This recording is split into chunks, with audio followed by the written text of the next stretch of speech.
Hi friends, welcome to Paru's kitchen.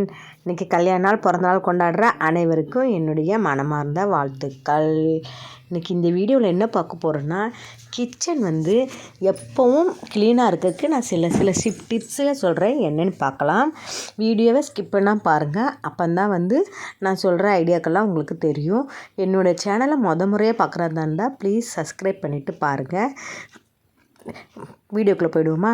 கிச்சனை முதல்ல நம்ம க்ளீனாக வச்சுக்கிறோன்னா, நம்ம காலையில் நம்ம வேலை செய்யும்போதே நம்ம கைக்கு எல்லா வேலையும் முடிச்சிடணும். அப்போ தான் எப்போவுமே கொஞ்சம் கிச்சன் க்ளீனாக இருக்கும். நம்ம காயெல்லாம் கட் பண்ணுறோன்னு வச்சுக்கிடுங்க. காய் கட் பண்ணிவிட்டு அப்படியே அந்த மேடையிலையோ இல்லாட்டி தரையில் கீழே வச்சு நம்ம கட் பண்ணுவோம். ஒவ்வொருத்தர் கீழே வச்சு கூட கட் பண்ணுவாங்க. அப்படி கட் பண்ணாலும் நம்ம அதை ஒரு பாத்திரத்தில் போட்டுவிட்டோம்னா, ஒரு தட்டோ இல்லாட்டி ஒரு பேசன் மாதிரி வச்சுக்கோங்க, இல்லாட்டி ஒரு கவரு எதுலேயோ ஒன்றில் நம்ம போட்டுட்டோம்னா நமக்கு அந்த இடம் க்ளீனாக இருக்கும். அந்த தரை பளிச்சுன்னு இருக்கும். தரை குப்பையாகாது. இல்லாட்டி ஐயோ நமக்கு பார்த்ததுமே ஒவ்வொரு நேரம் கிச்சனை பார்த்ததுமே நமக்கே கடுப்பாயிடும். ஏன்டா இவ்வளோ கச்சனுக்கு நம்ம எப்படிடா க்ளீன் பண்ணுவோம்னு நமக்கே தோணிடும். நான் சொல்கிற மாதிரி டிப்ஸ் எல்லாம் ஃபாலோ பண்ணுங்கள். கிச்சனுக்குள்ளே போனாலே நம்ம ஒரு ஆர்வமாக சமைக்கலாம், ஒரு இன்ட்ரெஸ்ட்டாக சமைக்கலாம். எப்போவுமே நம்ம கிச்சன் போனாலே சமைக்கிறதுக்கு ஒரு இன்ட்ரெஸ்ட் வரணும். பாருங்கள், நான் எப்படி தட்டில் போட்டுங்க. தரை பாருங்கள் எவ்வளோ க்ளீனாக இருக்குது. தண்ணியும் படாது, கசகசன்னு ஆகாது, க்ளீனாக இருக்கும். அது மாதிரி இந்த மாதிரி தட்டில் போட்டுருங்க. எந்த காய் கட் பண்ணாலும் சரி, என்ன வேஸ்ட்டு போடுறதா இருந்தால் அதுக்குன்னு ஒரு தட்டு வச்சுக்கோங்க, அதில் போட்டுக்குங்க. அதை எடுத்துகிட்டு போய் நம்ம அப்படியே டஸ்ட்பினில் கொட்டிடலாம். இல்லாட்டி நம்ம குப்பை கவர் ஏதாவது வச்சுருந்தா அதுக்குள்ளே கூட கொட்டிடலாம். நான் எப்போவுமே டஸ்ட்பின் வச்சுருப்பேன். வெளியே தான் வச்சுருப்பேன், வீட்டுக்குள்ளே கூட வைக்க மாட்டேன். வெளியே ஒரு பெயிண்ட் பாக்கெட் தான் வச்சுருப்பேன், அதுக்குள்ளே கொண்டு கொட்டிடுவேன். நீங்கள் அந்த மாதிரி பண்ணிக்கலாம்.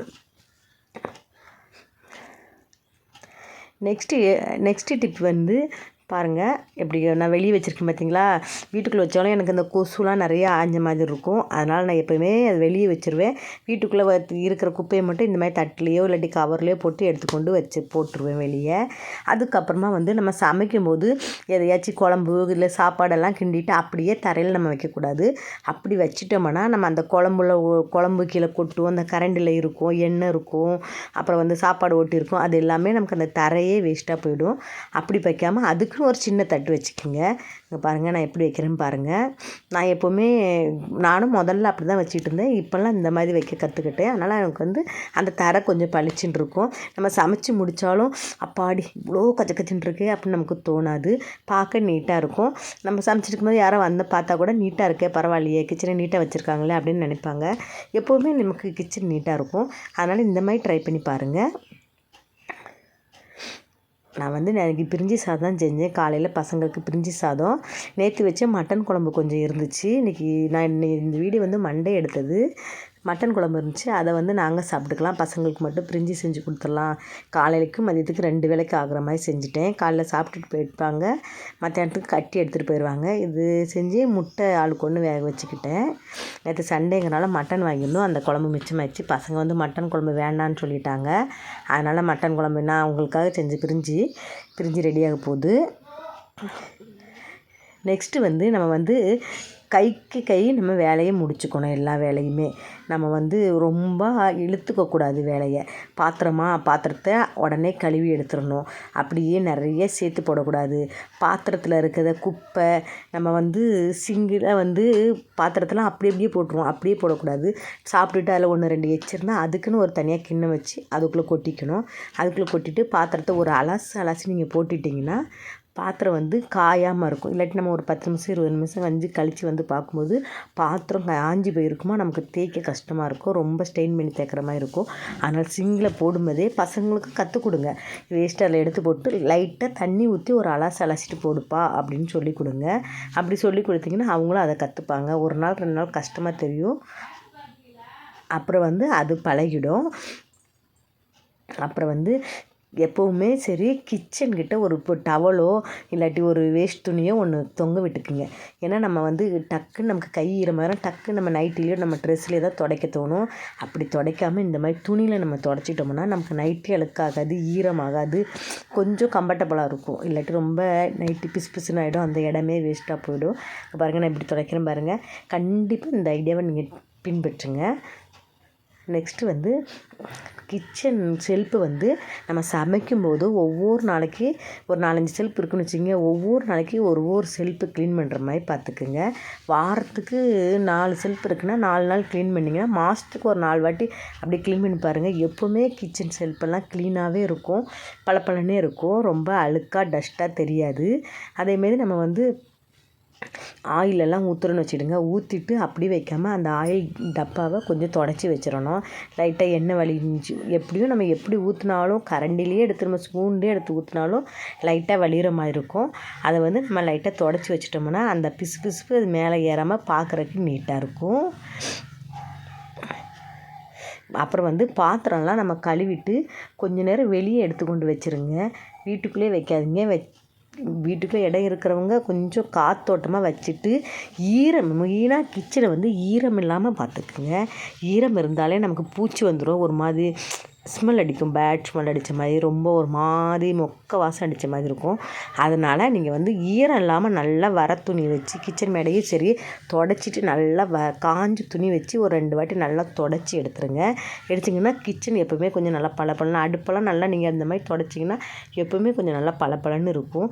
டெய்லி நம்ம சமைச்சு முடித்ததும் ஏதோ ஒரு நம்ம என்ன யூஸ் பண்ணுறோமோ அதை வச்சு நம்ம லைட்டாக தெளித்து விட்டு தொடச்சி எடுத்துடணும். அதேமாரி நம்ம சமைச்சு முடிச்சுட்டு சாப்பாடெல்லாம் வந்து அப்படியே பெரிய பெரிய பாத்திரத்தில் வைக்கலன்னா வைக்காமல், இப்போ எல்லோரும் வேலைக்கு இல்லாட்டி ஸ்கூலுக்கு போயிடுவாங்க, நம்ம ஒரு ஆள் 2 நாள் வீட்டில் இருக்கிற மாதிரி தான் இருக்கும். அப்படின்னா நீங்கள் ஒரு சின்ன பாத்திரத்தில் மாற்றி வச்சுக்கிங்க. மாற்றி வச்சிங்கன்னா அந்த பாத்திரத்தையும் நம்ம கழுவி வச்சிட்டோம்னா க்ளீன் ஆகிடும், நீட்டாகிடும். அதேமாரி நம்ம கழுவுன பாத்திரத்தெல்லாம் நல்லா காய வச்சு கொண்டு அடுக்கி விட்டுருங்க. அப்படியே அந்த குண்டாவிலேயே வச்சு யூஸ் பண்ணுற மாதிரி வச்சா அதுவே நமக்கு கஜன்னு தெரியும். செல்ஃபில் க்ளீனாக அடுக்கி விட்டுருங்க, பார்க்கவும் நீட்டாக இருக்கும்.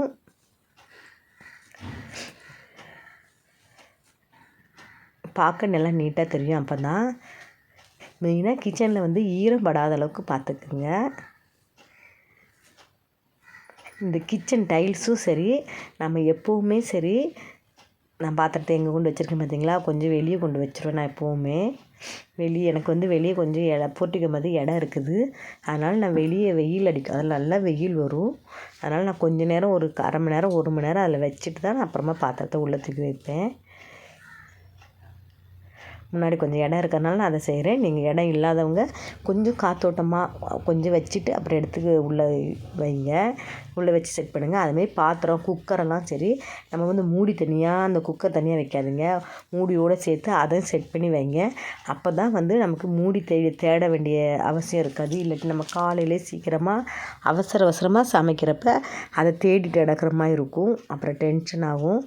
அதனால் அதெல்லாம் செய்யாதீங்க. கழுவுன பாத்திரத்தை எங்கெங்கே செட் பண்ணணும், தட்டி எதில் வைக்கணுமோ, டம்ளர் எதில் வைக்கணுமோ, கரண்டியெல்லாம் எல்லாம் தொங்க போடுவோமோ அதில் எடுத்து கரெக்டாக செட் பண்ணிடுங்க. அது செட் பண்ணுறதுக்குன்னு நமக்கு ஒரு 10 நிமிஷம் ஆகும். அப்படி செட் பண்ணாமல் வைக்கிறது தான் நமக்கு பார்க்குறதுக்கு நீட்டாக தெரியாது.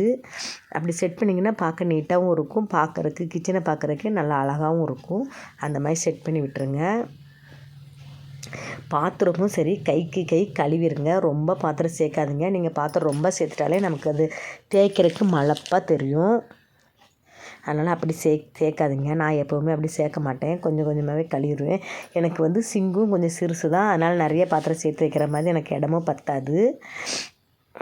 இந்த சர்க்கரை டப்பா, டீத்தூள் டப்பா எல்லாமே கொஞ்சம் கைக்கு பக்கம் வச்சுக்கோங்க. அப்படி வச்சா தான் நமக்கு வந்து சமைக்கிறதுக்கு கொஞ்சம் ஈஸியாக இருக்கும், டக்குன்னு எடுத்து போடுறதுக்கும் கொஞ்சம் ஈஸியாக இருக்கும்.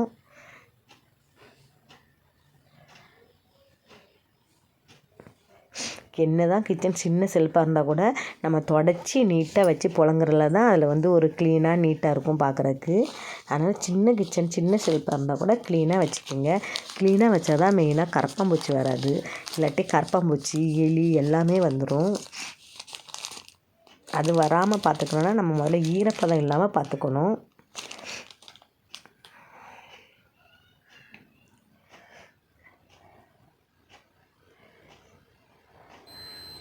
அப்புறம் வந்து நம்ம டெய்லி கறி துணியும் சரி, நம்ம இந்த டெய்லி கைப்பிடி போடலாம் அந்த துணியும் சரி டெய்லி ஒரு வாட்டி வாஷ் பண்ணி போட்டுருங்க. வாஷ் பண்ணி போட்டோன்னா அதில் இருக்க அழுக்கு நம்ம துடைச்சது எல்லாம் காஞ்சிரும், நமக்கு க்ளீன் ஆகிடும். கையில் நீங்கள் வாஷிங் மிஷினில் தான் போடணுன்னு அவசியம் இல்லை. அதில் தனியாக சும்மா ஒரு பாக்கெட் தண்ணி வச்சு அதில் கூட நீங்கள் அலசி போடலாம். நம்ம கிச்சன் மேடை துடைக்கிறதுக்கு லிக்யூடோ ஏதோ ஒன்று நம்ம பாத்திரங்கள் வரைக்கும் யூஸ் பண்ணுற லிக்யூட் கூட யூஸ் பண்ணிக்கலாம். அதில் ஒரு 2 சொட்டு விட்டுட்டு நல்லா லைட்டாக தண்ணியை விட்டு கலந்து நீங்கள் துடைச்சிங்கன்னா பளிச்சுன்னு இருக்கும். அந்த லிக்யூட் யூஸ் பண்ணுறதுனால அந்த ஸ்மெல்லும் நல்லாயிருக்கும். லைட்டாக தெளித்து விட்டு அடுப்பு மேலே எல்லாம் லைட்டாக தெளித்து விட்டு துடைச்சிருங்க.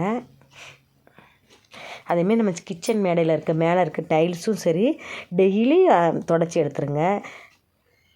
டெய்லி துடைச்சிங்கன்னா உங்களுக்கு கரையாக இருக்காது. சேர்த்து வச்சு ஒரு வாரத்துக்கு ஒரு நாள் துடைச்சிக்கலாம், 10 நாளைக்கு ஒரு நாள் தேய்ச்சிக்கலாம். நம்ம அப்போ வந்து ரொம்ப ஸ்ட்ரெயின் பண்ணி தேய்க்கிற மாதிரி இருக்கும், கஷ்டமாக தெரியும். நீங்கள் டெய்லி தேய்ச்சிங்கன்னா க்ளீனாக இருக்கும்.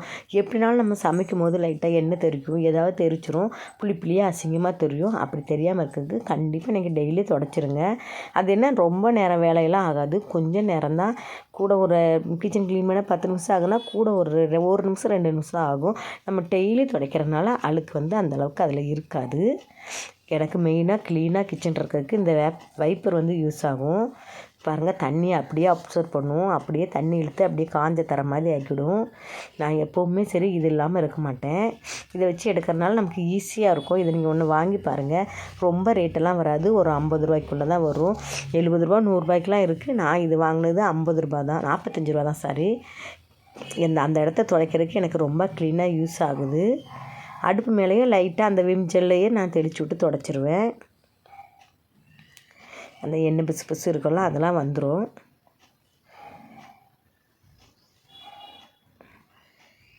அதனால் அதெல்லாம் துடைச்சி எடுத்துடுறேன்.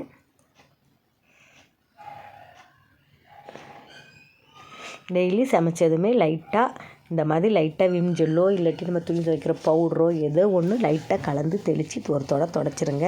அடுப்பும் பளிச்சுன்னு இருக்கும், கிச்சன் மேடையும் பளிச்சுன்னு இருக்கும்.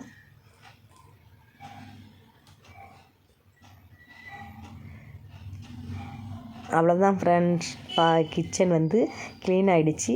நீங்கள் இந்த மாதிரி நான் சொன்ன இதெல்லாம் ட்ரை பண்ணி பாருங்கள். கிச்சன் எப்போவுமே க்ளீனாக பளிச்சுன்னு பளபளன்னு நம்மளை பார்த்து கண்ணடிக்கும்.